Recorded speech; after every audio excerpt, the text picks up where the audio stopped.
কচু মাংসৰ লগত গাহৰি ধুনীয়াকৈ বনাইছোঁ। জালুকো দিম মই এতিয়া লাষ্টত। জালুক নিদিওঁ নিবা? জালুক দিওঁ জানো?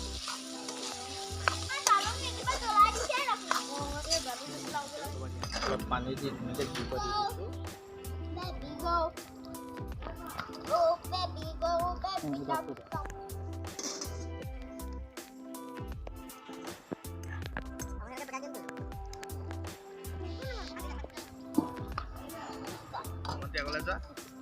এয়া ভণ্টি আমি গোটেইখনে ধুনীয়াকৈ বনাম এতিয়া গাহৰি মাংস খাম এতিয়া। খাবলৈ ইমান ধুনীয়া আছে ন, টেষ্ট বনাইছোঁ।